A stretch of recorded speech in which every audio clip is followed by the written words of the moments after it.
Crunch time, coming up big when it counts.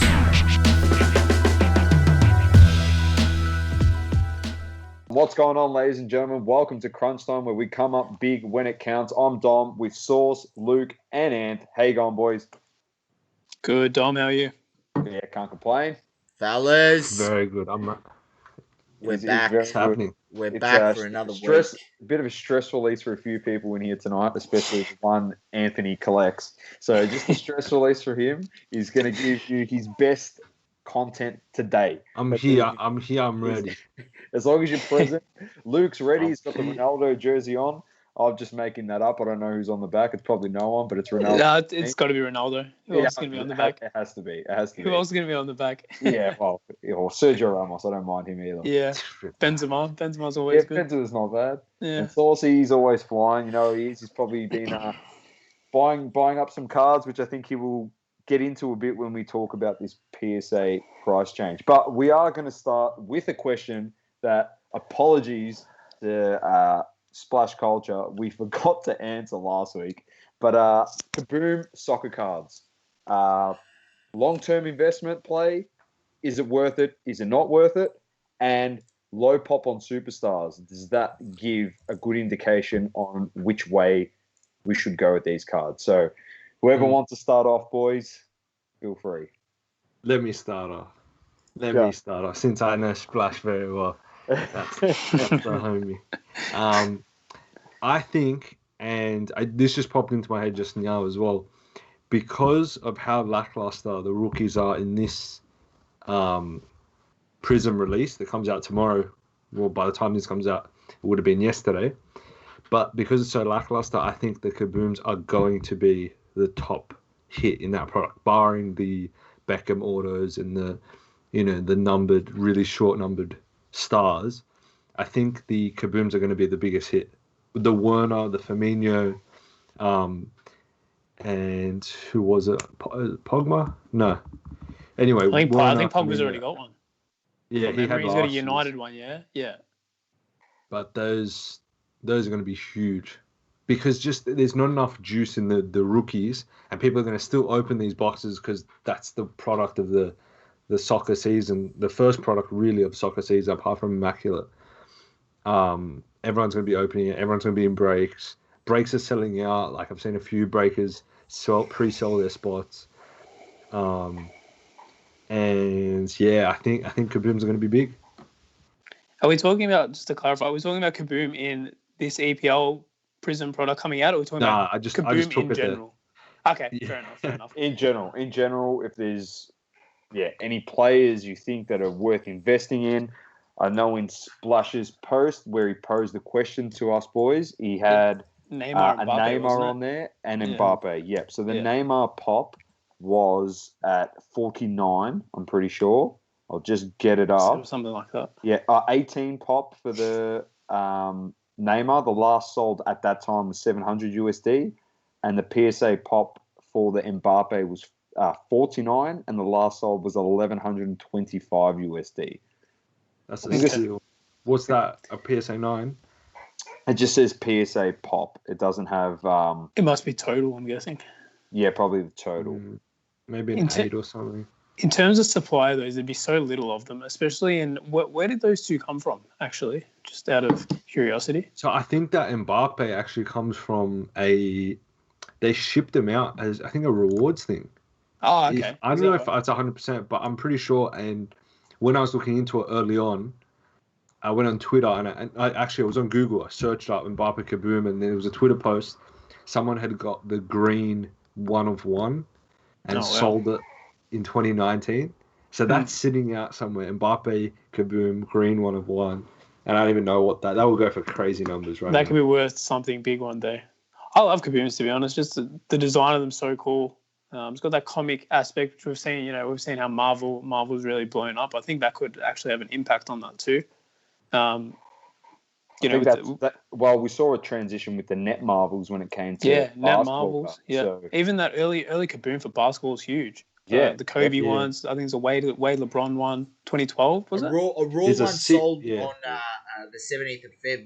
Messi Kaboom 2018 for 1,800 on bids. Is that graded or? That's ungraded. That's raw. And then Okay. one also sold on that same day, a PSA 10 on a best offer at 7,750. With a pop of 16, it's saying here in the title. I haven't verified that, but the title on the listing said 16 in the pop. There's a great page. I think it's called AJV Kaboom. I should double check that. They are. Well, I think it's Gary Vee's brother. To be honest, because his burner Gary account. Vee shared it. His burner. It could be, but it might not be. Whoever it is has by far the greatest collection of Kaboom. I'm looking at it now. He bought the Messi out of 10 the other day, PSA 9. What's the account, and? It's called AJ Kaboom. Kaboom, okay. And he's got 398 followers, and he should have 3,098. He's got Kobe Bryant 2013 PSA 10 Kaboom. Wow. He's got Mbappe PSA 10 Kaboom. Trey Young. He's got the earliest LeBron Kaboom. He's got a gold Messi. That's nice. That's what I'm saying. That's awesome. I'm not saying it's Gary Vee's brother, but I have a feeling it's Gary. But it could be. Because Gary Vee's brother, his name is acronym AJV, the same as mine. So I found that very. I follow him on most socials. So. Dirk, KD, Harden. They're nice cards. Crazy like really, really nice. And I reckon the supply of them as well is so low. Like Splash was talking about those pops there, PSA of like what 18 and 40 something, wasn't it? That's ridiculously low. That's ridiculously low. Who knows how many more are still around, but it's still not going to be a whole lot. Outside the big boys, if you go outside Mbappe, Neymar, Messi, and everything, one of my first card purchases was Grealish Kaboom. I bought from Cherry. Cherry had no idea that Grealish Kaboom. No one really knew what Kabooms were at that time, and they didn't have any idea what Grealish was going to be. And I bought it for $80. I made him an offer for $80. Far out. And then Grealish obviously became Grealish. Yeah. That's still at PSA. But I know a guy called Premier Soccer Investing. He bought up 3 of them. So he bought up in a lot that was sitting for $750 US. And I was watching it. I was thinking about making a play on it, but I don't know. I'm a bit hesitant to buy that much in a raw card. So he bought 3 Kabooms, 2 of them gem. One of them came back a 9, and he flipped the 9 for $450 USD. Smart little play. It's good. I rate that one. I rate Kaboom. Did he keep the other 2? Just to analyze his play a little bit. He kept them. He's going to keep it for the Euros. The Euros. That's what I was going to say. that could be a move Smart there. Yeah. So the final comment on it. So is it a long-term investment? We reckon. I reckon because they're hard to come by. There's rarity on them, and that's what you want in a long-term hold investment. So if you can get them, and these are case hits, don't forget. So there's only predicted to be 1 in every case. And they come out as like those old school inserts that potentially could hold the test of time. That's exactly what I was thinking as well. I was sort of comparing it to that in my head. So those Jordan inserts and stuff like that. There's a BGS 10 Aguero Kaboom up here for 1,750. Is that a good buy? So you want to know what's crazy? Let me tell you something. That was there when City had their first game. I don't know if Aguero was playing that first game, but I was looking up Rodriguez Kaboom because Rodriguez started so hot. And that Aguero Kaboom pristine 10 was there for 500, and I didn't buy it. Wow! Because I didn't understand like the magnitude of what a BGS 10 is. So obviously he's bought it, and even still, that's pretty cheap. Yeah, that actually sounds alright to be honest. He's gonna the most goals ever in Premier League, isn't he, Aguero? Like he's up there. He's fighting for it. He's up there with that. He doesn't make it. He's got titles. For me, he's one of the from what I've watching soccer in my sort of growing up and stuff. He's been one of the best strikers for me, even though he plays for City. I've always respected him. When he came from Atletico and stuff, I was like, "Fuck!" He's going to be good, and he has. But by injuries he'll make top three all time. Injuries have held him back. He's on 180, and Andrew Cole's above him on 187, and then there's Wayne Rooney 208 and Alan Shearer on 260. I like the fact that 2 of the 3 above him play for United, so that's a good thing. I don't know if you cracked that. Who was third? Sorry, Andy Cole. How many was he on? 186, wasn't it? 187. Okay, I think he'll crack that. I don't know if he'll beat the other 2 though. To be honest, tough to beat Rooney. Even Rooney's 38. At 208. It's 28 more goals. 28. You'd have to stay fit. That's the big thing. That's the big thing. That's his problem at the moment. Correct. Yeah. There he is on the screen. Nice. What's that? 2010 World Cup. The 2010 first World Cup. That's pretty good. Is that a medal or is that just a? No, it's called a rainbow or something. Oh right. It's nice. Yeah. I would rather that Kaboom though. Probably real. Yeah. Now I think about it, I look at that Kaboom. I'm like, I'd rather the Kaboom.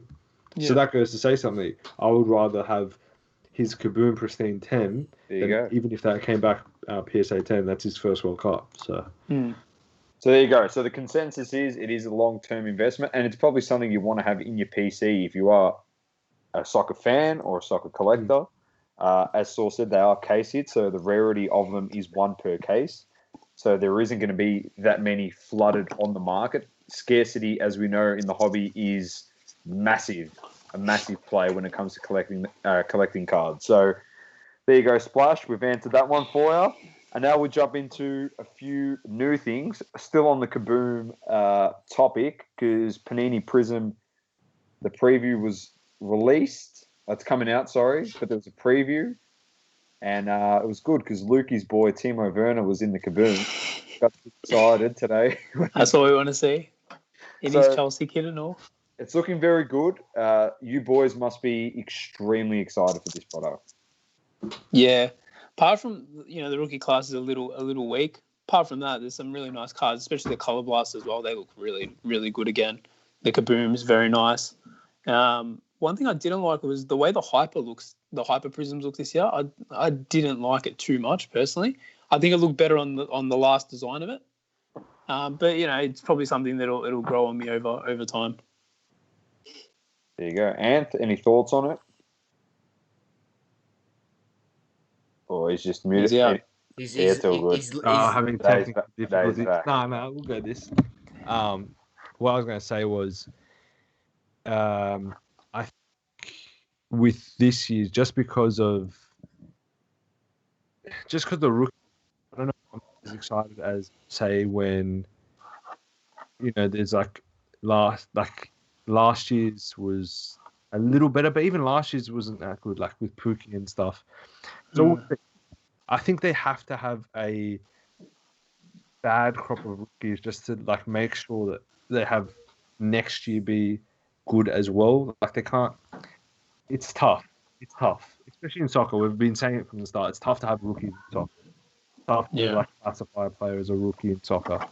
So my question to you then, boys, is with this product having a poor rookie class, what do you go to collect in this product? What are we looking for? The thing is, the rookies are a little poor at the moment. Billy Gilmore for Chelsea has actually done pretty well when he's played. From what we've seen of these players, it's not great. I think first prism of this, because there's a lot of first prism, like there's Fernandez first prism, and it's going to be in his United kit. Ziyech, Werner. Oh no, Werner's already got a prism, but it'll be his first Chelsea prism, if that's because I know a lot of people in Australia like to collect teams and stuff like that. So I think that could be a good one. Havertz, it'll be his first one as well. That'll be his first prism as well. Yeah, it will be his first prism too. They're just 3 or 4 off the top of my head that I can think of being a Chelsea fan, but. I think that might be something. First prism, because look at say Harry Kane's first prism from Euro, or first prism. I feel like is something in soccer that is a lot of people seem to hold it in some regard. I like that. That's. I think those like you said. I think Bruno Fernandes is going to be very popular. That's his first United card, even not even Prism. That's his first United card. I'm pretty sure, and I think that'll sell well. I think Ziyech sells well. I think Greenwood is his first Prism. I think sells well. Yeah, I forgot that one. Mate, all the big players sell well. Don't forget there's Beckham autos in this. That'll be crazy pulls. Like there'll be some good cards in this. It's just hard to sell at 690 or 650, whatever they're pricing it at, USD. And then without those rookies, it's going to be tough to make your money back on the box rip. Yeah. But in saying that, I will be ripping a box. A personal. I didn't get a box, and I'm getting FOMO now. Actually, that I didn't get one. But we'll see if someone can sort me out if EB Games is gonna get any. Yeah, maybe I can get some retail. They might get some retail. So they have gotten it before. So I would look out there. Anyone who maybe missed out on the pre-orders dropped at some of the retailers. I think maybe also a few other retailers would be getting it. They might not have just got any allocation as of yet or allocation news. So I'd still keep an eye out. Obviously, Cherry's always first with this stuff because Big G-Man over there has a direct line with Panini themselves. So hence why he gets product before everyone else.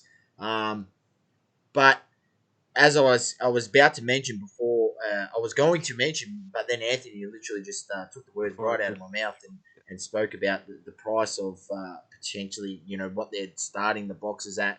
Is it going to be worth it? It's a tough one because when you look back, this product last year, what was getting sold at probably like $300 a box, and now it's coming to the market at what, $750 a box. It was over a K. It was over a K at one stage. Right. So the increase is massive, and it's all got to do with all the whole boom around cards, I guess, and the interest in it.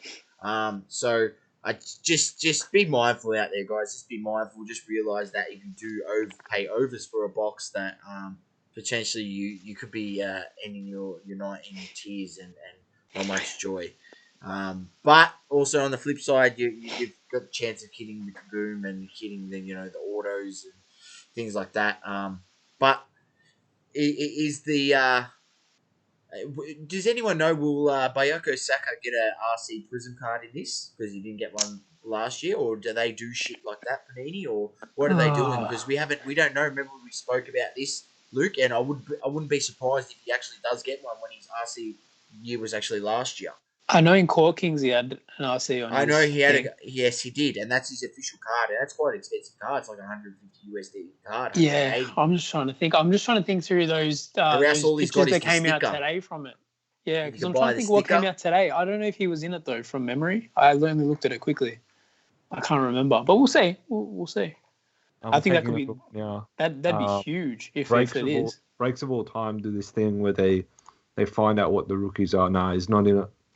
Yeah, he's not in it? Nah, the only Arsenal rookie is Gabriel. Okay. Yeah. Well, there you go. So, but I'll go through some of the big rookies.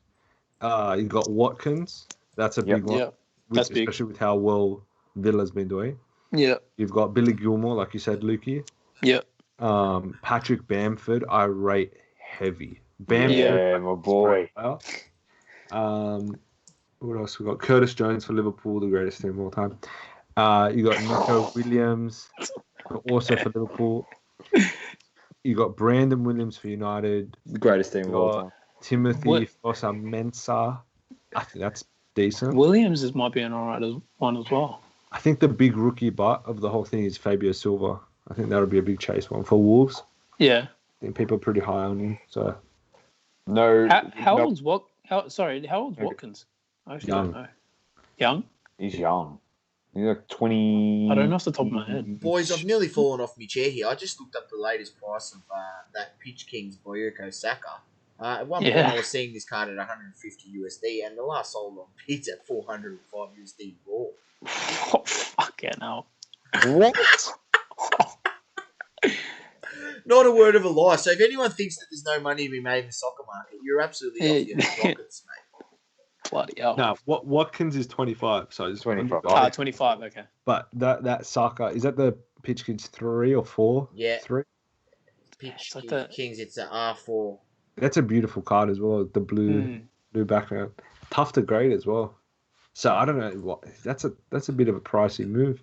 If anyone have PSA up there, I was wondering what the pop was on he'd have to be pretty good if he. I mean, one good thing that's going for is just literally he's got one rookie card. So I guess that's priced into the factor of the card. Yeah. I probably should have bought it at 150. I thought it was overpriced. I was like, oh, he hasn't proven much, but I guess a lot of people see him with potential, and he does play for Arsenal, so that probably drives a bit of the price.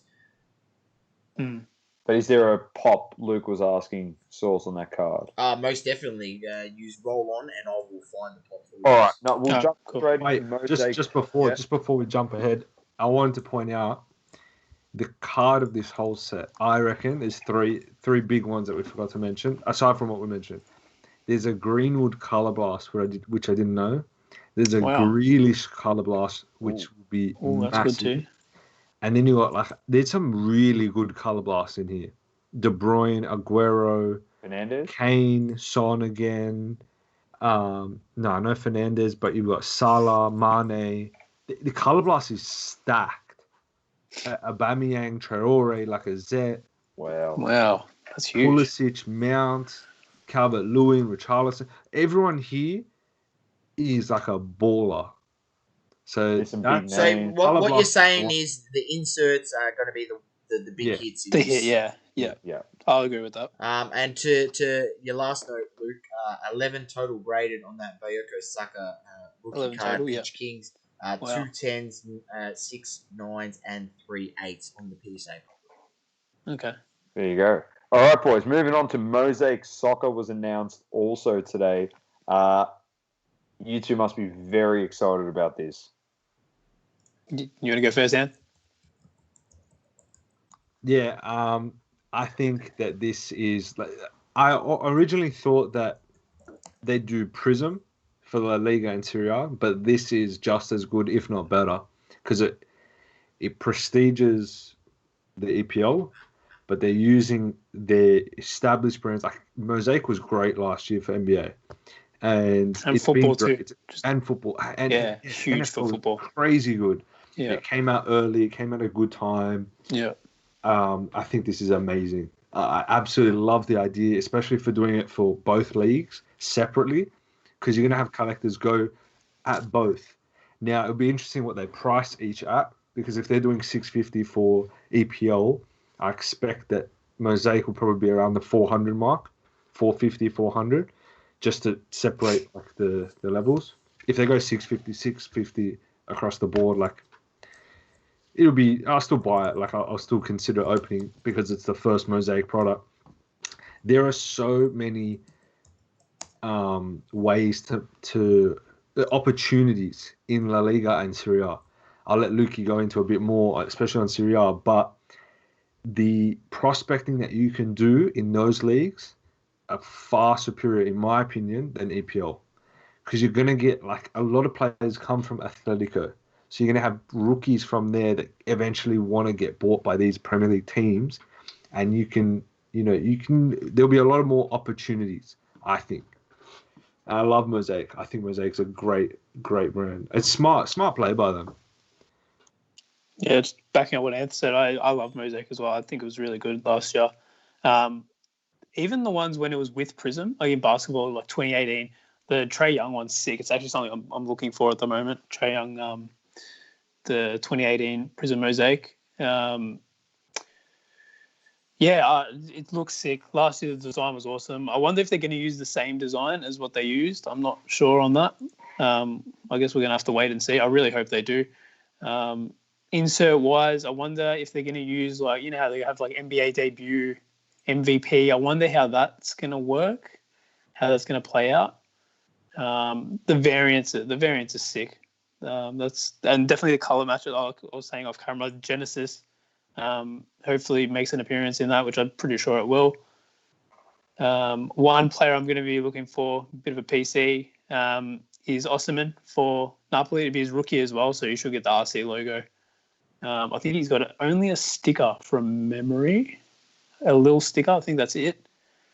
So I'm very keen for that. I'll definitely be copying a box of Serie A and maybe La Liga. We'll see how we go. In there, especially Serie A, you're gonna have Ronaldo having his standalone. It's not gonna be in United. I guess they'll have Real Madrid. I can see them doing that.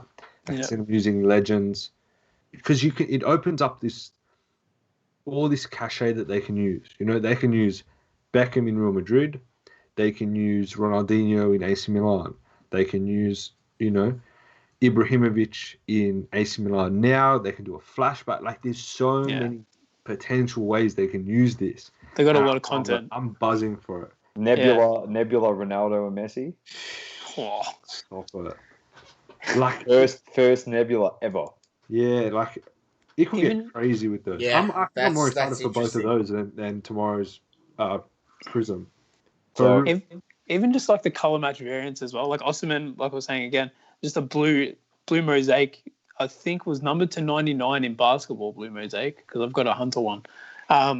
That with his light blue, sky blue Napoli kit, the color match is going to be sick. Definitely something I'm going to be looking for. The Inter and Inter with the blue mosaic's going to look nice too. Same with Milan. I'm pretty pumped, to be honest, for Mosaic. Nice. Probably more than for tomorrow's EPL Prism. I reckon it's going to be big. As you saw, basketball and football was really popular, as you boys said, and it's become, next to Prism in basketball, probably the most popular, low-end product. In terms. Do you reckon Topps Optic? Yes. Yeah. Yeah. I think tough. I reckon it does. Mosaic does. I think in soccer, Mosaic is going to be right there with Prism. I think Prism isn't established like it is in NBA. I think Prism and Mosaic are going to be like neck and neck, especially because they're across two different leagues. You're not going to have a Prism. You're going to have an EPL Mosaic. You're going to have different leagues have their own respective things. I think they'll be right there next to each other. Yeah. I think it's a smart move. I think Panini have realized soccer is going to be the product, the sport for this year.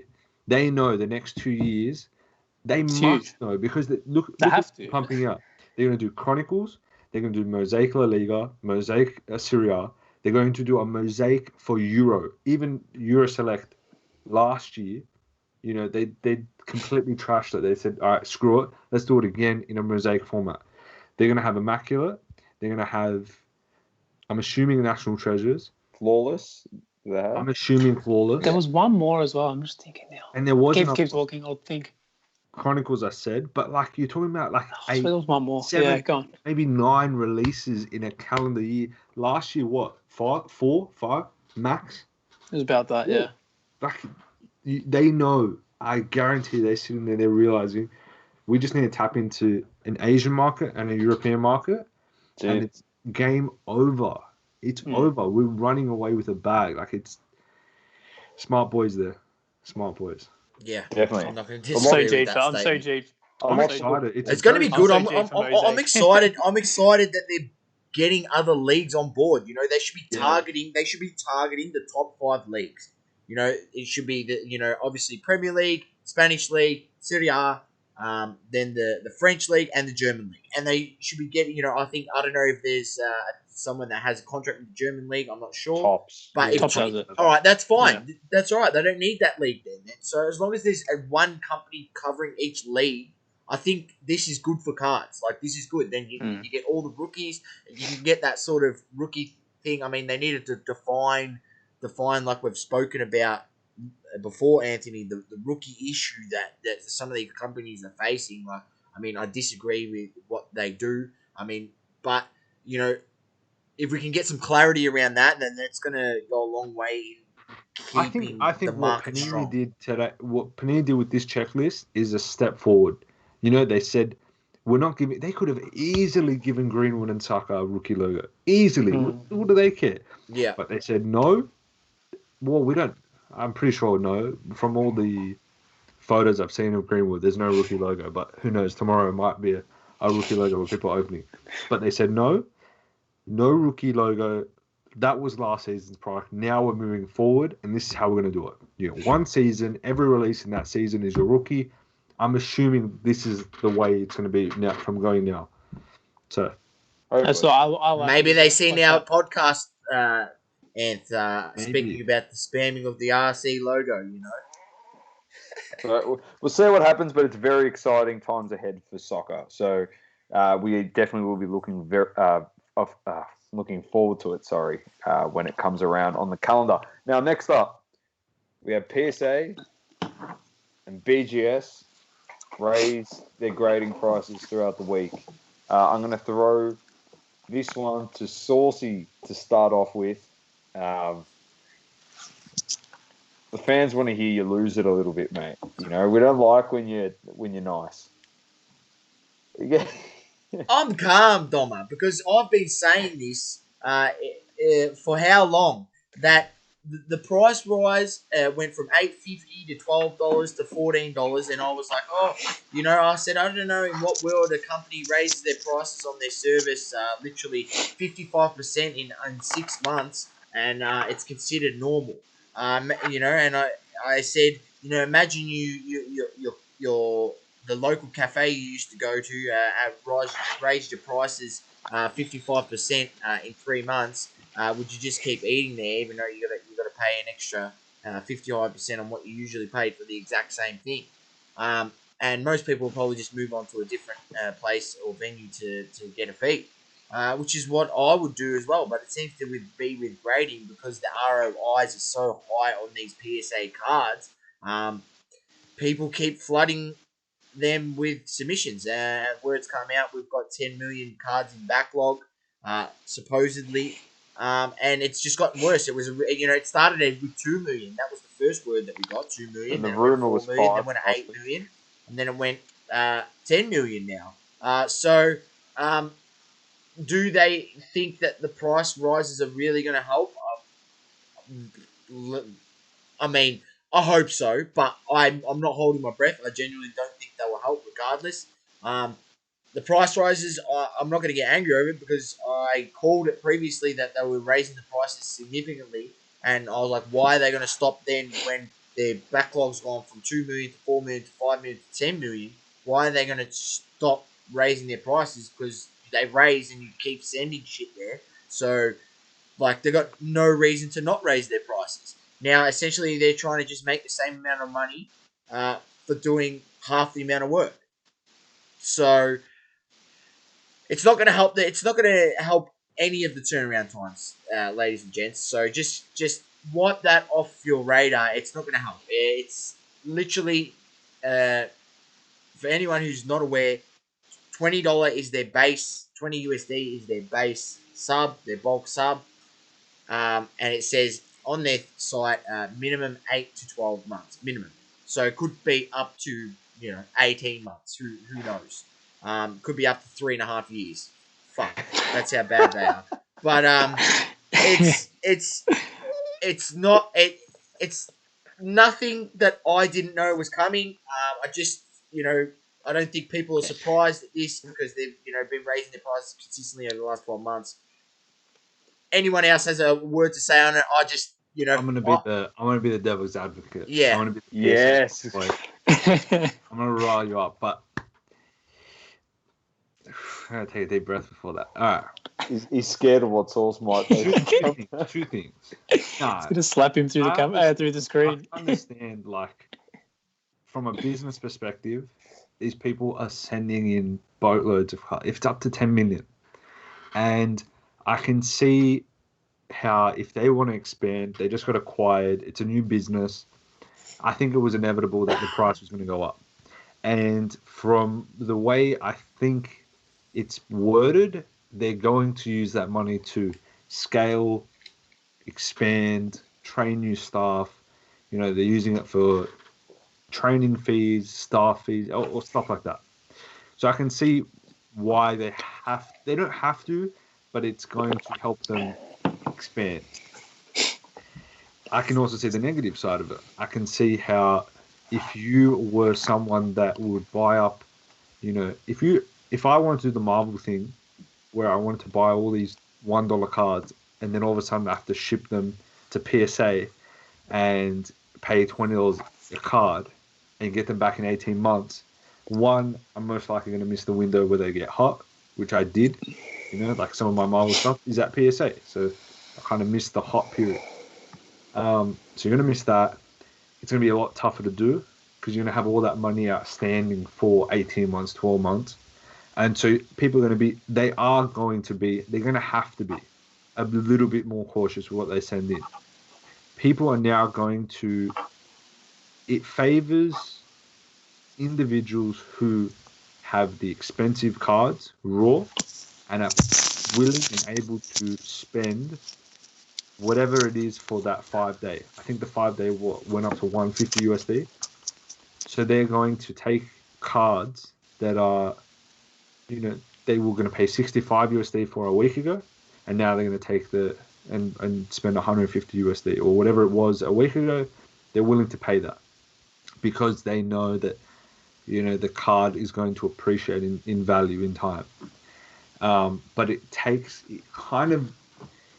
they win both ways, because I do truly believe that the amount of cards sent in will lessen. Whether the backlog is fixed quickly, like your biggest beef with them, with the backlog not being, like, you don't think that the backlog will be fixed quickly. We'll wait and see, because, like they've had quite a bit of time now to try and cut that backlog down, but cards just keep coming in. But we'll have to wait and see. Like, I can't imagine what 10 million cards in a warehouse looks like. I was literally just seeing that. I'm like, I wonder what 10 million cards looks like. Question though, if they get the backlog down, do they get the backlog? No chance. No chance. Prices will go up again. Thank you. So I'll say this before Saucy says it, because I want to take the credit for the next time. In the next Crunch Time podcast that happens, these prices are temporary. These are 1 year to maybe 6 months to 1 year. I guarantee you that prices go up, and they have to. How many They'll increases go they up had in again the last within year? the next 90 days, I guarantee you. No. Well, it's happened in 3 month cycles. Saucy's not wrong. As much I was going to say, how many times have they gone up in the last year? So when Sauce first talked about it in probably August, when the cards were $8, it's March, like first week of March, and it's up to $20. So it's gone up almost 150%. No, it's not that much. It wasn't. No one then. It was probably about $12 then. It was probably about $11 to $12 a card. No one that's sent in on bulk has seen their cards. That's the craziest part. I don't think they're seeing it anytime soon they either. don't exist anymore.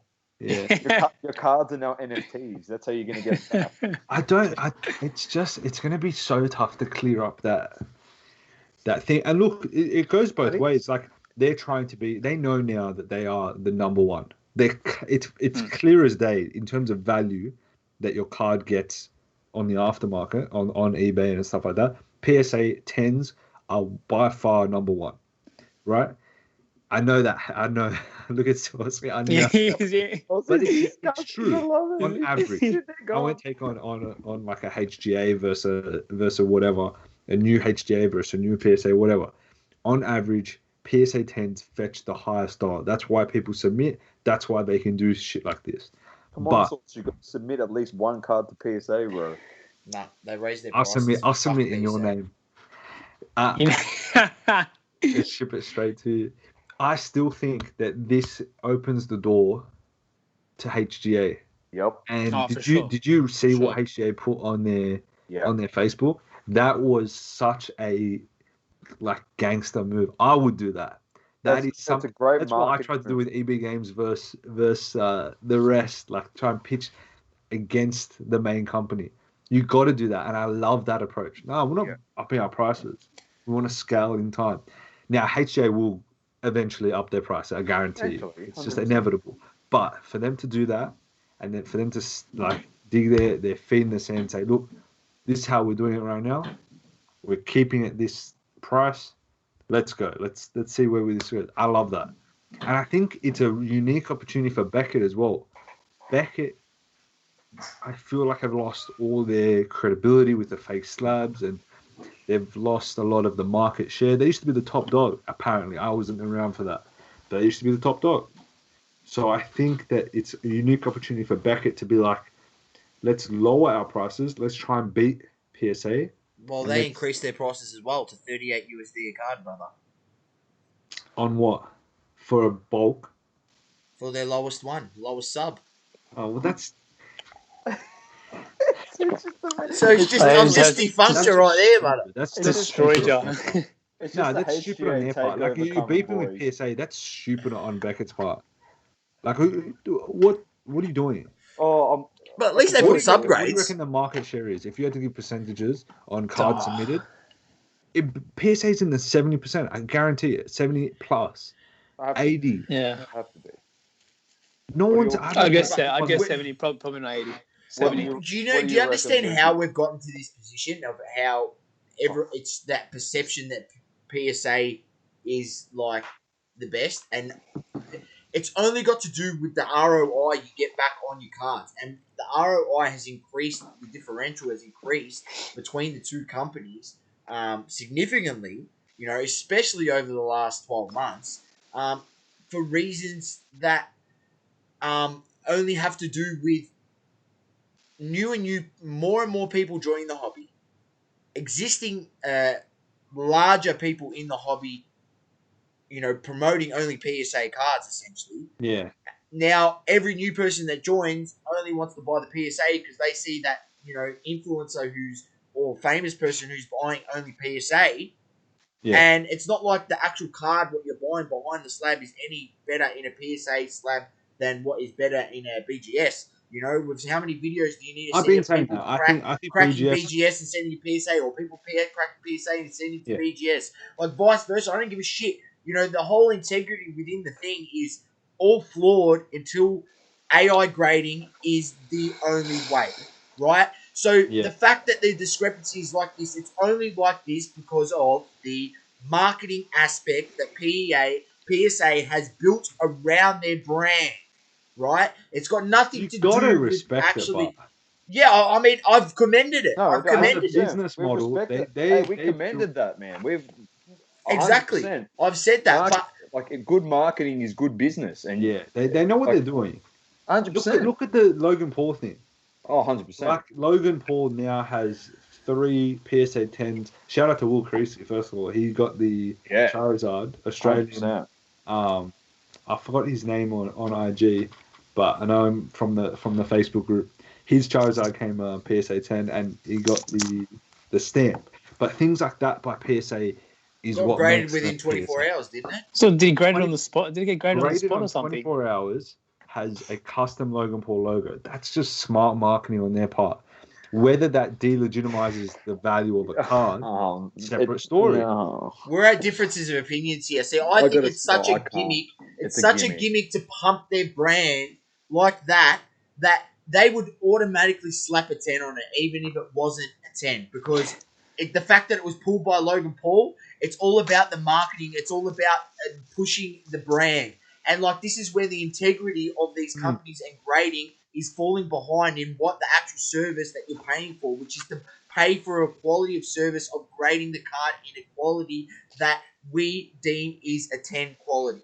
And they've proven over and over again, and we've seen statistics, and we've had people, come on our podcast and say things to us and, and make us aware of the actual parameters that they're working within. It's not 10 worthy, right? And it's just the whole thing is so flawed. The whole PSA 10 market is so inflated that it's ridiculous. Things, but you're arguing the integrity of the grading on a 10-point scale, which I think if a human is doing it, it's flawed. Doesn't matter what you say. It goes back to everyone says it. If you're having a bad day, you're going to grade it shit. Why wouldn't you? You have to put your impact, your emotion on it. And to an extent, though, AI does have its flaws as well as for sure. It's brand it's obviously trying to get it in sync after it scans so many cards. There's flaws in that, and you're going to get flaws initially, but you'd think in the long run it corrects itself and it becomes a perfect model. I'm sure the discrepancy. If you graded 1,000 cards by a grader and 1,000 cards by AI after it had time to machine learn and go through its processes and it learns as it goes, then there should be a lot less variance in the quality of card that gets graded. You know what I mean? The variance is too much. This is another thing. If you're any grading company, and let's say in a day you've got to do. Well, let's say HGA. HGA have how many? How many do they get? 2,200 a week or something? They're doing 3K a week yesterday. Oh, 3K a week. That's very different to when you've got 10 million sitting in a warehouse. You're probably allocating 30 seconds per card, max a minute per card, 2 minutes per card. Compared to HGA, they can do a screen on their own person, then they can do a quality check too, then they can put it through the AI, take it out, like create a formula that gets the best of all three, make sure it's that, slab it, and then ship it off. And you've still got time to spare. Like, you should see how efficient they're doing it. But from a business perspective, I think that PSA needs something so drastic, like. But then again, like I was thinking, Jordan being off center, but Jordans have been off center and graded a 10.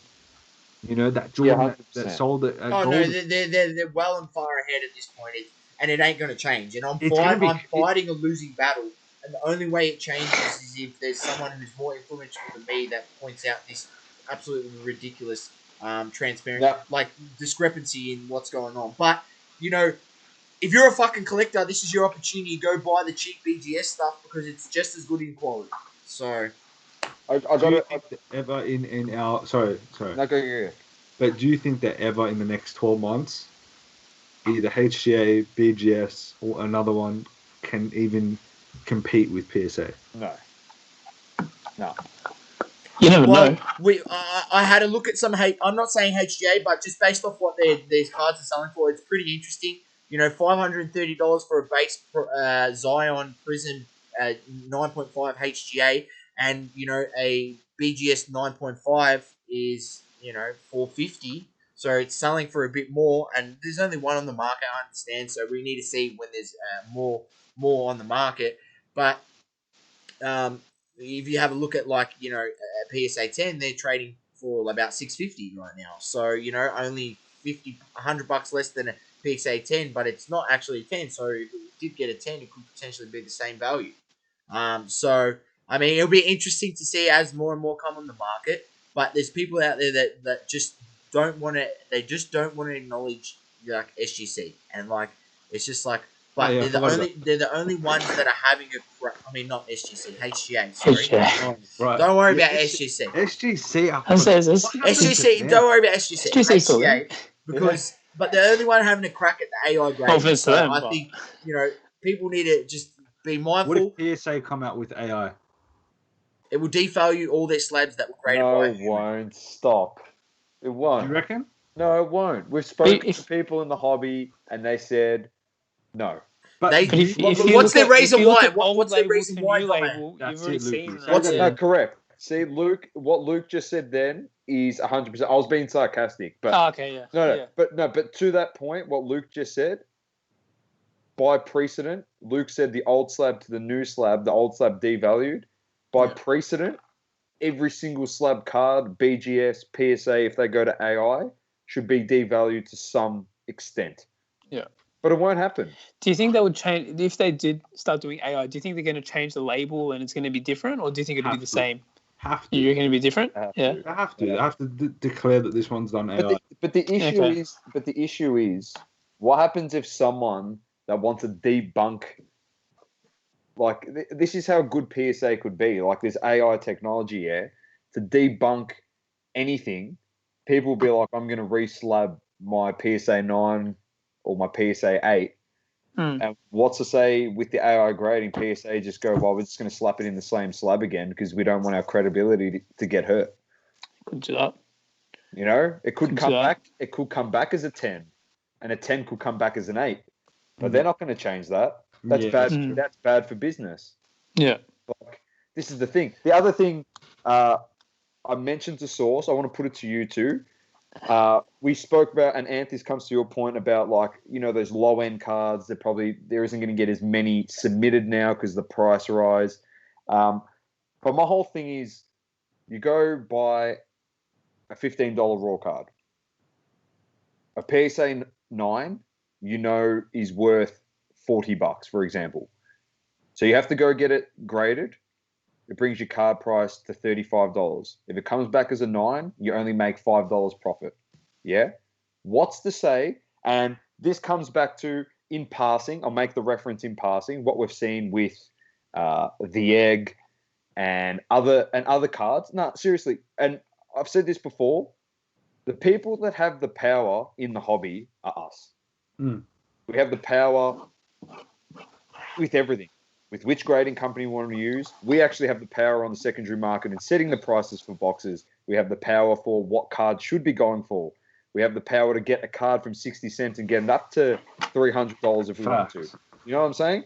So what's to say we don't have the power to shoot PSA in the foot and hurt ourselves at the same time by saying, well, instead of making $5 on that PSA 9 Cam Reddish, for example, we'll just use him as an example, why don't we say the next base value price for a PSA 9 is $85, so we can make $40 on the card when we get it back as a PSA 9, and now the PSA 8 is of the value of $40. What's to say they can't scale it that way? Like, you know what I'm saying? Could be. Like, I agree with that. And then it hurts PSA again because their $10 million card backlog. Yeah, okay, we're going to make a dent in it, which I agree with you.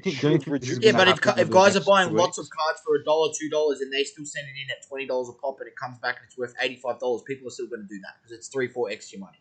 Yeah. Yeah. So the situation doesn't improve.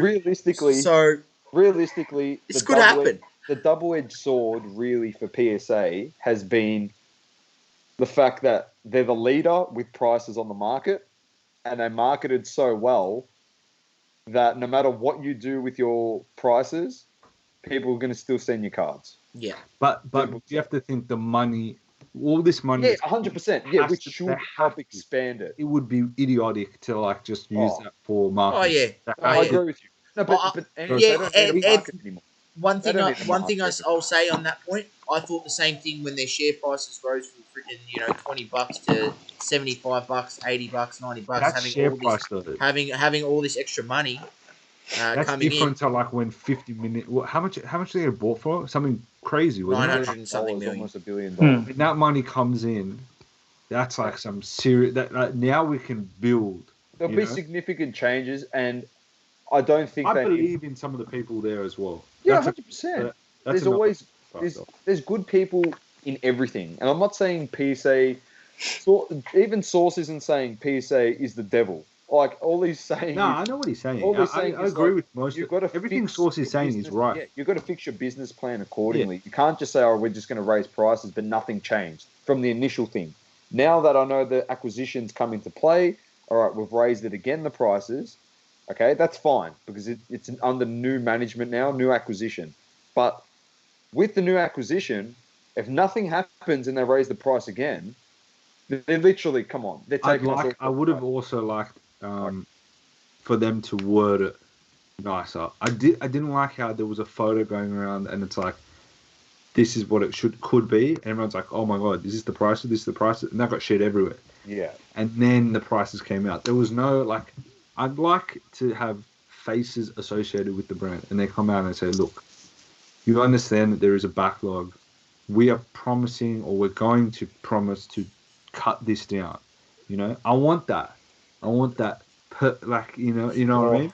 But they won't do that. Okay, I don't think you wouldn't hold your breath on that one. I'm optimistic. No, I'm laughing. I'm just, but, you know what? This creates a massive opportunity for everyone right now. It does. Like Saucy has been telling us privately, we should be buying up PSA cheap slabs because every cheap slab is now worth more. It is. Like you put your point to it could jump from $40 to $80. That's right. You've got to get it now while it's hot.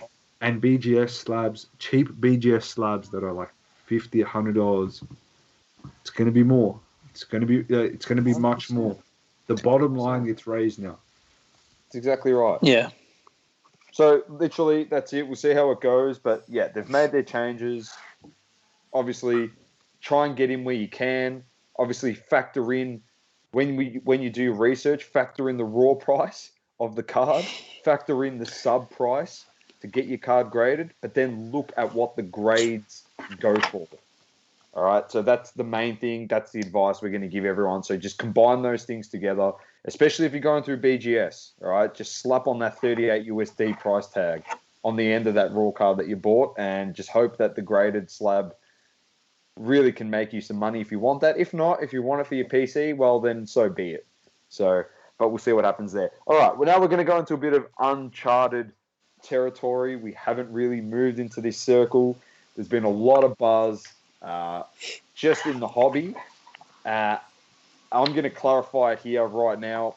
You three may agree with me, you may disagree with me.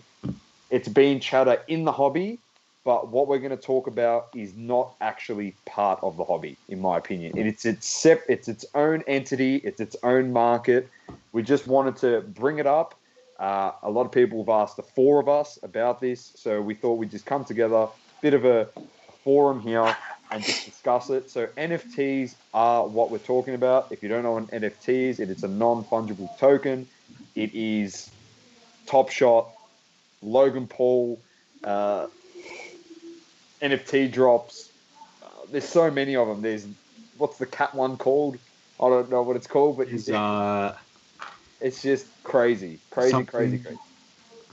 Oh, what's the one with Crypto all the kitties, monkeys? Crypto punks. Crypto kitties. That's Crypto the punk. That's it. Crypto punk. Crypto punks are crazy. Like, Yeah.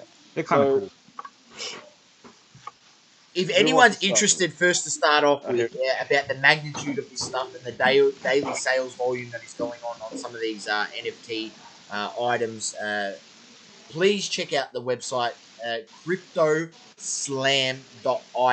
and you will see the daily sales volume that's going on NBA Top Shot, Crypto Punks, Crypto Kitties, and the works. So, yeah, I think it's most definitely something that's blown up in the last 3 weeks. I mean, if you're part of the forum out of in Clubhouse, it's pretty much a daily topic. You'll find a room talking about NFTs.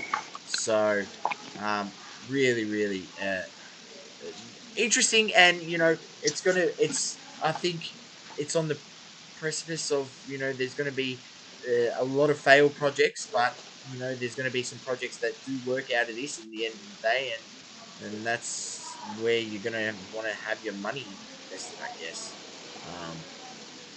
Yeah. I mean, I've got a lot of thoughts about this. A lot of thoughts of NFTs. I think the platform, like the technology of an NFT, amazing. I think it changes the world. I agree with a lot of what I'm just going to keep referring to Gary Vee. Gary Vee says all these marvelous things about it. I agree with all of them.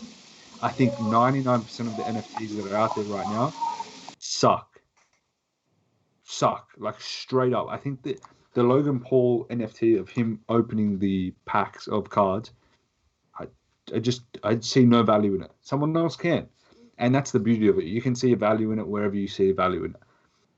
I'm just looking at it from it's like you're putting your money somewhere. Yeah, how it's people art. interpret it. That's right. How people interpret it. I absolutely love that creators are going to be the ones that benefit from this. You can set your percentage that you recoup from every sale of every single thing. So if I make something, I put out a mint in NFT, and all of a sudden it sells for $1 million in 5 years, I'm going to get the percentage that I set. So it's 5%, 10%, whatever it is. Cool. I think that's amazing. I think the technology for music will, and I'm very passionate about that. I love music and like hip hop and rap and that whole thing where artists are locked into 360 deals and artists are being ripped off by their managers and their labels. I absolutely love that they can mint their music as NFTs, sell them direct to consumer. People get 5%, 10%, whatever it is. Whatever they set their parameters to be to recoup on every sale from now on. Now, my beef with it. I think So Rare is trash. I've been chirping at Gary, and I'll say it to Gary when I eventually get the platform to do it. I've been saying it on Lucas Tigers and Bronze podcast on their clubhouse thing that they were hosting. I think it's trash. I think that the platform is trash, and I just want to be open about it. He said that NFTs are a lot of NFTs are going to be waste of money in terms of investment. But I do think that something like So Rare, where a company like EA can come in and, just take over that market, because EA have the platform already. You know what I mean? So, look, that's my honest opinion. I don't want to, and at the same time, I don't want to shit on So Rare, because I can see like the value it's bringing to so many people about soccer, getting people in the hobby. But look, man, if you're paying 80,000 euros for Mbappe, and the entry level, if you want to get a player that's an entry level, and it's 100 euros, and we're talking about Japanese league players, I don't see the value in that. I just don't. And it goes back to the point where everyone can see the value themselves and they can invest their money where they like. I don't see it. I think I would warn people, because as someone that, and I spoke about this during the week and on my IG page, I invested in Top Shot. 14.50 I bought for a Devin Booker, and I could see it slowly going down and then spiking back up and then going down. And in my mind, when I saw that, I'm like, it's the time to get out. There's not enough juice in this for me to feel secure about my investment. Bang, sold at 1,200, done. And sure enough, 3 days later, we're sitting here, those Devin Booker cards, which are rare. They're numbered to 2,000. It's his game-winning shot over Kawhi and PG. In terms of value optically, it's ridiculous. Well, you boys saw it. You boys, that's a beautiful Top Shot to own. Now, the value is going down because I can see people are hesitant to put their money into NFTs. So I would say, be careful, do your research, don't get caught out. Don't get caught out in this. There's going to be millions, billions of NFTs minted over the next year, and maybe 1% hold their value. I think CryptoPunks, because they were number one, they were the first NFT ever minted, hold their value. I think Top Shot could hold their value. I think So Rare doesn't. That's just my opinion. That was a bit of a rant. And then if you go on CryptoSlam, you'll see a whole bunch of other collectibles that are NFTs that are running, and you can see their daily volume. It's tracks, collectibles that are NFTs, and now, as Ant said, they're doing all different types of NFTs. So if you're not aware, or want more understanding, I'm telling you, literally just YouTube what is an NFT. How does an NFT work, and you'll find someone to explain it to you probably better than what we could. But it's an interesting space, and the way I've likened it is very similar to what I seen around when crypto sort of got its first boom 2 years ago or 3 years ago, and then all these altcoins popped up, and now some of those altcoins are successful coins, and they're still got projects running alongside them, and they're doing well and they're progressing. They're still around today, 3 years on. But there was a hell of a lot of altcoins that were literally just created out of nothing, and created for no real purpose, no real use, and they failed miserably and pretty much just took everyone's money they invested. So you need to do your research. You need to understand what NFTs is first, and then understand the concept. Once you understand the concept, then you can, understand what the different ways that you can buy an NFT or buy an item that is, has an NFT attached to it, and then making. I want someone to argue me. I want someone to argue me, and people on Clubhouse it's so 50-50.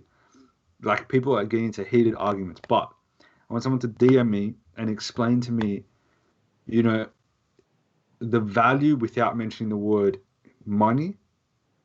I'm talking about Top Shot specifically, but talk about Top Shot without mentioning you can make this much. You can make this much. Tell me that. Explain it to me in that way, because so many people got in so early. Cage was talking about it today on his pod. He got in the start of January, and he was opening packs, and he packed a Luka, and the floor on that Luka is $80-something thousand. You're talking about a pack that is $10 or whatever it was, and the floor on that, it's numbered out of 50 or something. just like that is crazy, and I can see why people are so happy because they just, oh my god, I've got all this money. But you need to make those sales first of all, and you need to explain to me kind of like why is it worth that much without mentioning the word money. That's what I want. Luke, that's a very fair point. I think that'll change. I think I mentioned to you boys off camera last week. I think that changes with like the sentimental value of the moments. So like say, for example, Top Shot, yeah? If you're at a game and say you're at that Devin Booker hitting that shot over Kawhi and PG, yeah? Wouldn't you want to have something like that to keep as a memory? I know the counter argument is go on YouTube and watch it, but wouldn't you rather have something numbered and say something like that? It's not tangible, but I guess, who knows, one day you might be able to get like a photo frame that projects NFTs on your wall. That.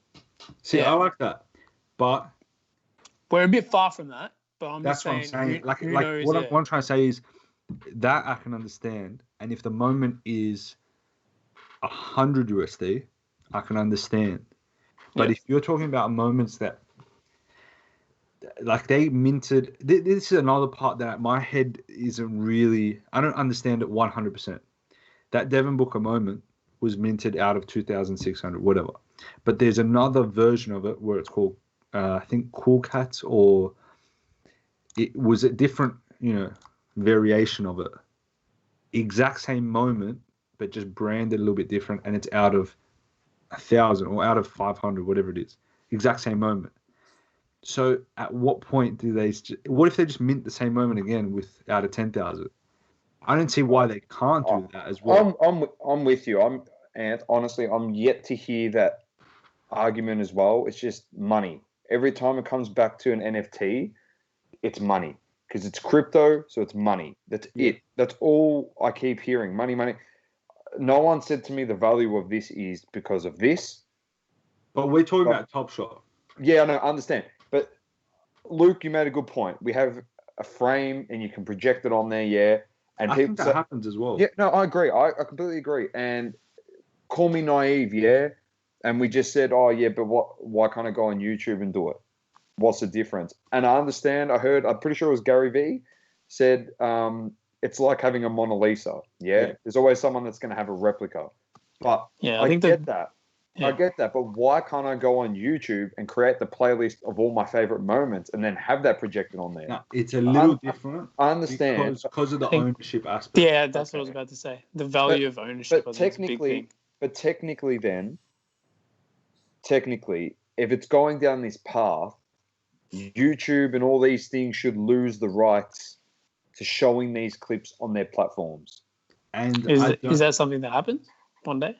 Honestly, this is the only way I can really see people looking at these things, like Top Shot, specifically, as a legitimate product. If you own the clip and it's numbered to 26,000, and the only 26,000 clips of this that can be seen are owned by the 26,000 people that own that clip, then it actually has... That would be so gangster. It means something. This is what I'm trying to explain. It actually means something then. Yeah. When I say the YouTube thing, everyone goes, yeah, but you don't get it. No, I do get it. You don't get it. You don't own the clip. You spent the money, but you don't own the clip. I own the clip as well, but I can own it for nothing. The clip doesn't even have commentary, and on YouTube you get commentary, man. So I reckon it's better on YouTube. No, but you know what I'm saying? If they pull that down off YouTube, and the rights to those 26,000 clips are the same rights that those 26,000 people have. Other than the NBA being able to use it for promo or whatever, because they technically own the clip. Correct. Yeah. It shouldn't be shown anywhere else other than anywhere. Facebook, YouTube. Or an item where you might buy, say you buy a DVD box set of that final series, and you own a moment from that final series, but that person's bought a licensed DVD box set of the final series. Right? Yeah, that person can see the moment because they bought a licensed product. Similar, that's the same theory with, I understand what Dom is saying, and it's a very good point, Dom, and I've never heard anyone put it across like this, but I think it's a very good point, and how it would have legitimacy if something like that happened. It's all about making your product. In the end of the day, you have to have legitimacy to your product. Like, people now how do I get my money out of this thing? But this is the whole thing. But I agree with you, Ant, 100%.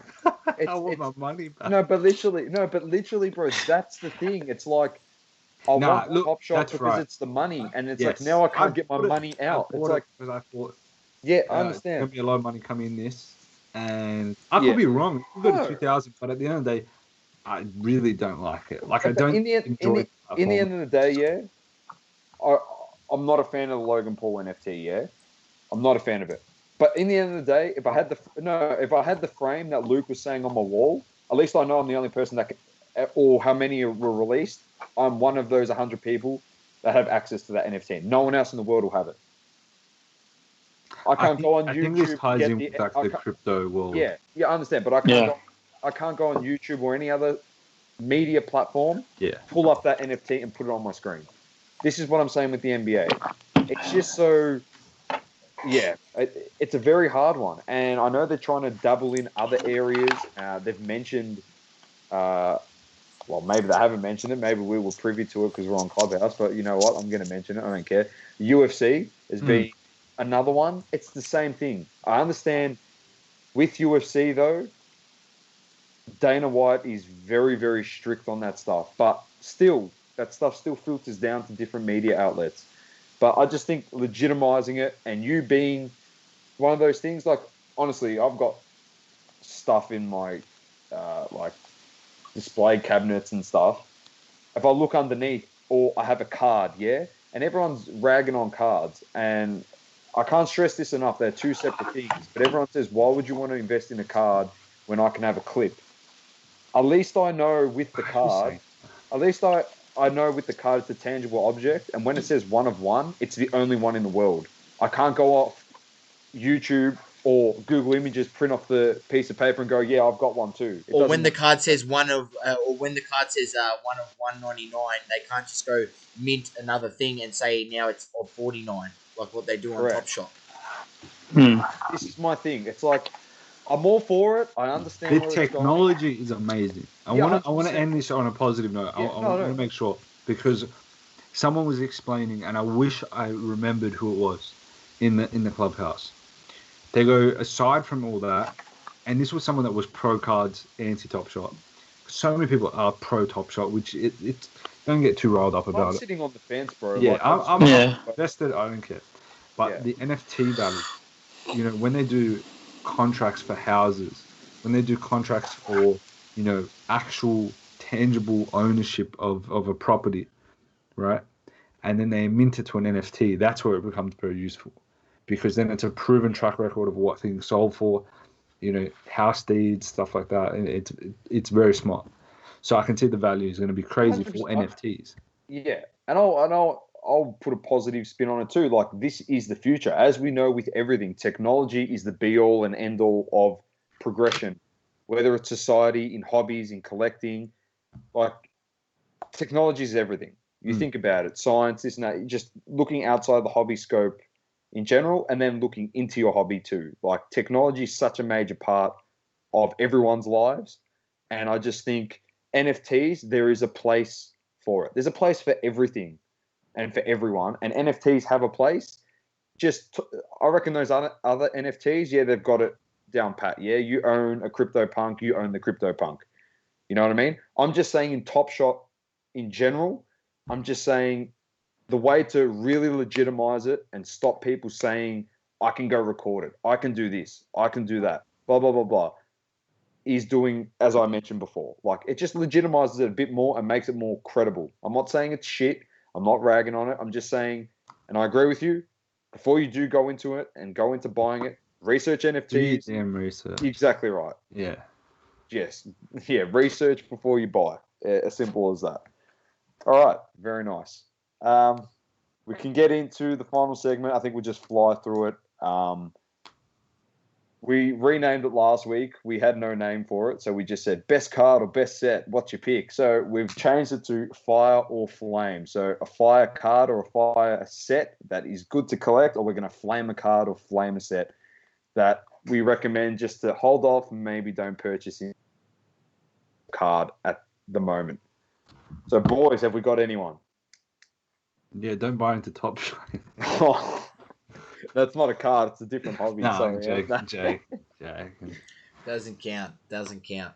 Anything? If there's nothing, I'm just going to go for it, and we can probably talk about my one. It's a flame. Go first. Luka the Don, 4.6 million USD, 1 of 1. Auto logo man. That's my flame. No.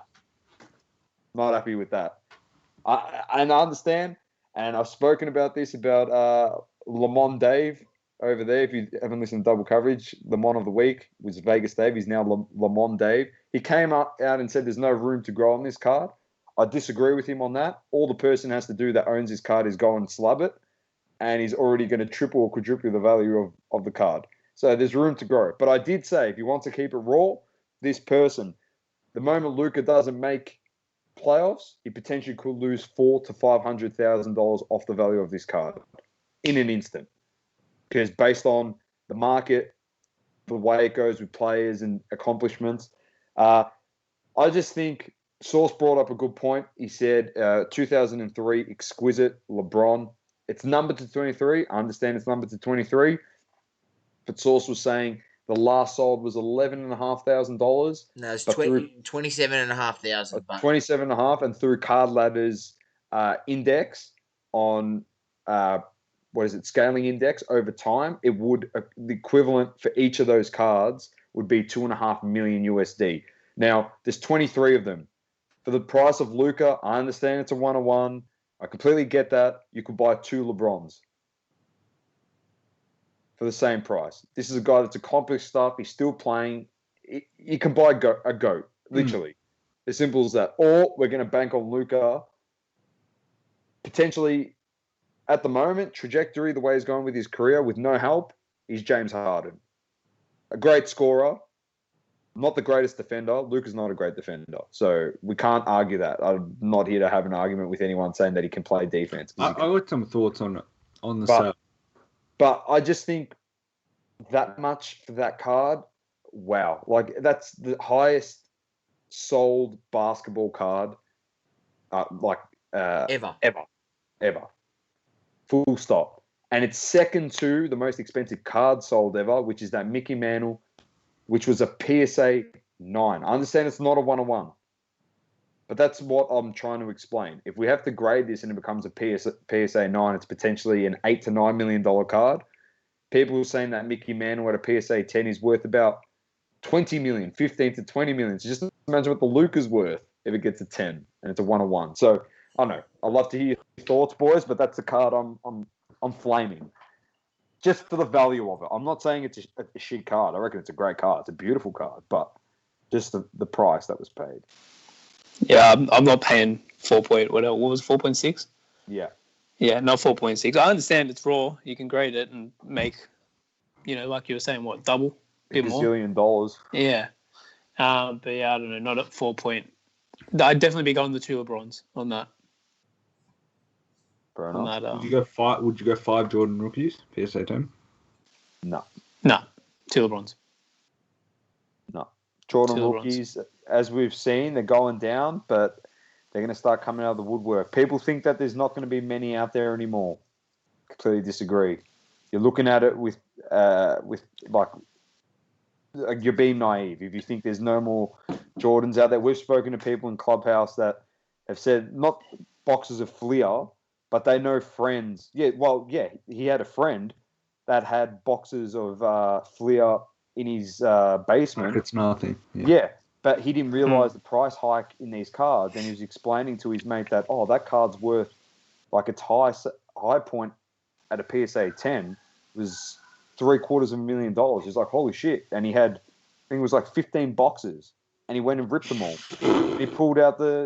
He tried to pull out as many Jordans as possible, or 10 boxes. You know what I mean? It's like, they're there. And sources said this. Yeah, well, you want the Jordan. You got to capitalize on it. Stuff selling the box. You're guaranteed to get Jordan in the box, I'm pretty sure. You're guaranteed. So why wouldn't you? Like, just a cheeky $500,000 bonus. Imagine you pulling them out and they're all off center, like way off center. Doesn't matter. That's all right. PSA still slaps 10 off center. Here's my honest thoughts on that sale. Here we go. Yes. first of all, I don't want to be too negative because no, you don't have to. That guy, Shine, he actually? Yeah, I shouldn't even say it. He was the one that took my. Remember I made a photo of the Jordan rookie. Now, in hindsight, I just realized recently that was his Jordan rookie that sold, but he cropped out my name from my content. Okay. Sent it to a bigger page, and used it. Yeah. But taking that out of it, one, I think to the person that he sold it to, I would assume that 4.6 is nothing. I would assume that 4.6 is like $400. Probably. Yeah. Because he wasn't someone in the hobby. It wasn't someone that was like a big collector or anything like that. That from what, people commenting and everything like that. So, I kind of feel like maybe it's part of like a bigger business deal. Maybe it's something like I just think that $4 million for a car like that raw is a bit excessive. Yeah. I don't think he's going to grade it. I don't think we'll ever see it come back on the market. I don't think he's looking at it as a flip thing. Like you can kind of, when a big sale happens, like when Rob G bought the mantle. Mantle, yeah. I don't see that coming back up unless he gets a 10. Unless he goes for a PSA 10. I don't think he's going to sell that. And I think he said that. So I think with cars like this, they don't come back on. That's it. Well, this is the thing that you look at it as it's the art piece. Yeah. That's the best Luka card you can get. So that's like the best. I don't see how. Yeah. It would be so hard to find another buyer for 4.6. Yeah. If you put it that way, if you're buying it to say I'm never going to sell it again, you know what? You've got the best card in the collection for that player. Full stop. Yeah. Bang. And if he becomes who everyone thinks he's going to become, 100%. 100%. Yeah. But in saying that, if you're buying a flip, forget about it. 4.6 on a player that hasn't won yet is. He's done nothing. It's like I equate it to buying like a Greenwood now for like 40 grand. Like, exactly. If someone bought Greenwood for 40 grand now, we would all laugh. You know what it's like, honestly? Not even worse, to be honest. You know what it's like? Just imagine United were on top of the ladder, and Bruno Fernandes was dominating. Foden. Absolutely dominating. It would just be, and then if that's 4.6, what's a 1-of-1 Mbappe worth? That always pops into my head. Yeah, and this is what we discussed a couple of weeks ago. Honestly, boys, like, I know Luke is known around the world because he's a superstar of NBA, played in Europe and whatnot. And then, obviously, everyone knows who Ronaldo and Messi are. But the whole thing is, everyone knows who LeBron is, everyone knows who Kobe is, everyone knows who Jordan is. Maybe not everyone knows who Luka is. Maybe they do. But if you go through other players in the NBA, just the fringe guys or just good players, no one's going to know who they are. But at least I can wholeheartedly say Mbappe, Ronaldo, Messi, Harden, guys like this, everyone knows who they are. I just think that, like you said, the two LeBrons, right? I just have this my gut feeling is that this is part of a larger business deal that probably nothing to do with cards, but it's a way to, whether it's a way of, using it as an asset to sweeten a deal, something like that. Yeah. I don't see I can't see that being the number one card. Like if someone said to me, what's the most expensive card ever sold? And I show them that and I explain that, there's no Jordan logo, man. Like there is, but there isn't. Like the one that Jeremy Padawa owns, the LeBron Jordan, that's a misprint. It says Michael Jordan on it, but it's really LeBron. That should be worth more than that Luka logo, in my eyes. Yeah. My whole thing is like if you have to scale it and you do it with soccer, I know soccer's not as popular as what basketball cards are, but I agree with you. If you had rookie, like logo, we'll just say a logo man, which we'll just say the logo is we'll say PSG, Monaco. We'll say it's his Monaco. It's an auto. It's 1 of 1. How is the Mbappe? Yeah, not worth. And it's a nice card. Looks exactly the same as the Luka. It's a good action shot. Mbappe has to be worth more. No, but how do we not say the Mbappe card is not worth 8 to 10 million USD? People are probably going to listen to this and be like, "Oh, you're fucked, Tom. You've got no idea." No, but don't I? The guy's got a World Cup. He's won 3 French leagues, and Luka's done nothing. He's won a World Cup. Do people not understand the significance of winning a World Cup? That is the best. That is the highest accolade. If anyone's listening, I don't care where you are in the world, you can refute this with me, but you're wrong. The World Cup is the greatest sporting achievement on planet Earth. Full stop. Don't say the Olympic gold medals. It's an amateur event sport with professionals, yeah? Like, it's under 23 soccer. There's a lot of amateur stuff in there. The World Cup is the greatest sporting accomplishment on planet Earth. Full stop. That's it. You can argue what second is, but the World Cup is the best. The odds of you winning a World Cup in your career when it comes around every 4 years, very slim. Yeah. Look at look at the greatest player of all time and the other guy who's in the top 7. They haven't won one. I'm talking What are you talking about? Messi's in the top 7. Ronaldo's the best. So, but you look at it and you're like, they haven't even got one. But then you look at guys like you look at this Italian team. There's legends everywhere there. They've got one. I don't understand. Like, I think it's a good flame. It's a good talking point. We'll let the audience decide on that. Yeah, let them decide. Someone is going to pay more. Someone's going to be willing to pay more. There's so much money in the world. 4.6 to that guy is probably $400. I will guarantee it. So, no idea. But I don't know. That's my flame. Anyone got a fire or another flame? If not, yeah, I'll go a quick fire. Go. It seems like I don't know. It seems like an obvious one to me. But 2016 Euro Prism. You got your first Harry Kane, first Sterling, first Griezmann. Ronaldo won it that year. I think we talked about that last week before. No, not Euros. No Euros. No, Euro Prism. Yeah, I feel like that's a set that's not really underrated. I feel like it's pretty obvious, but yeah, it's just a fire set in my opinion. Lots of good cards in there, right. And I think going into the Euros coming up, I think especially Kane, Sterling, even Griezmann, France are going to be decent. He's going to be next to Mbappe, who's everyone going to be watching. Mbappe, if Griezmann pops up and scores, he's been playing pretty well. This calendar year has been doing pretty well. Yeah, so I think it could be a play there. Definitely, I rate that. So Kane, Euro Prism. Yeah, I didn't realize. I didn't prefer those than the World Cup Prism, the 2018. Sorry.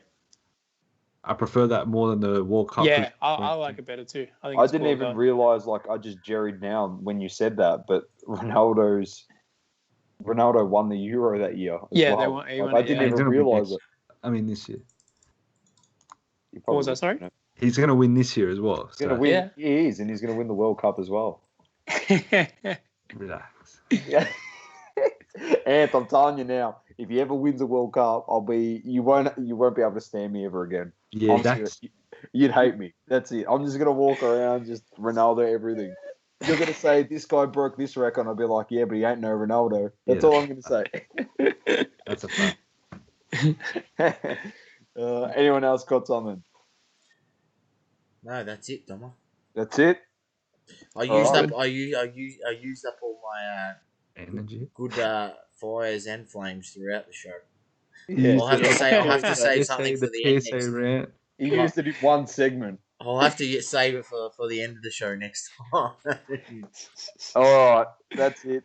We're gonna wrap it up. It's been Dom with Sauce, Ant, and Luke. It's crunch time. Coming up big when it counts. Peace out, everyone. Thanks for tuning in. Peace out. Thank you for tuning in to another episode of Crunch Time.